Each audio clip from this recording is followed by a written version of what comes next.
जय शिवराय मित्रांनो 29 जानेवारी 2026 रोजी वित्त विभागाच्या माध्यमातून निधी वितरण करण्यासाठी मंजुरी दिलेली आहे आणि याच्या संदर्भातील एक महत्त्वाचा असा जी.आर आज 29 जानेवारी 2026 रोजी निर्गमित करण्यात आलेला आहे। तात्काळ अर्थसंकल्प प्राथम्य या अनुषंगाने हा जी.आर निर्गमित करण्यात आलेला आहे। याच्या संदर्भातील हे परिपत्रक आपण पाहू शकता। 2025-26 मध्ये डिसेंबर 2025 पर्यंत 60% निधी वितरण करण्यासाठी वित्त विभागाच्या माध्यमातून मंजुरी देण्यात आलेली होती आणि आता 2025-26 सुधारित अंदाज निश्चित करण्याची कारवाई सुरू आहे आणि या अनुषंगाने खालील योजनांकरता 100% निधी वितरण करण्यासाठी मंजुरी दिलेली आहे।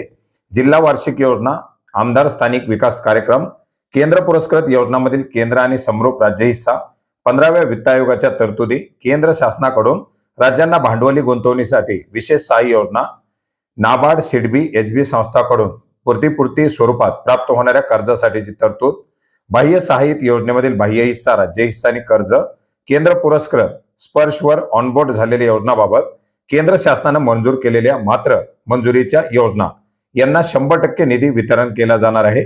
याचप्रमाणे जे काही वेतन असेल, मजुरी असेल, आपत्कालीन भत्ता असेल यांना सुद्धा 95%, 90%, 100% आणि 80% या प्रमाणामध्ये निधी वितरित केला जाणार आहे आणि याच्या व्यतिरिक्त जे काही महसुली आणि भांडवली लेख्यातील उर्वरित उद्दिष्ट असतील याच्यासाठी 70%च्या मर्यादेमध्ये निधी वितरण करण्यासाठी मंजुरी देण्यात आलेली आहे आणि या निधीच्या वितरणाच्या संदर्भातील जे काही खर्च झाल्याची उपलब्धता असेल 12 फेब्रुवारी 2026 पर्यंत वित्त विभागाला सादर करण्याचे निर्देश देण्यात आलेले आहेत। तर 7 एप्रिल 2025 व 29 एप्रिल 2025च्या परिपत्रकातील सूचना लक्षात घेऊन हा निधी वितरित करण्यात यावा अशा प्रकारच्या सूचना वित्त विभागाच्या माध्यमातून या परिपत्रकामध्ये देण्यात आलेल्या आहेत आणि अशा प्रकारच्या महत्त्वपूर्ण अशा परिपत्रकाच्या माध्यमातून बजेटच्या पूर्वी हा निधी वितरण करण्यासाठी मंजुरी देण्यात आलेली आहे।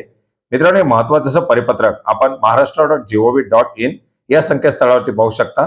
याची लिंक आपल्याला व्हिडिओच्या डिस्क्रिप्शन बॉक्समध्ये सुद्धा मिळेल। धन्यवाद।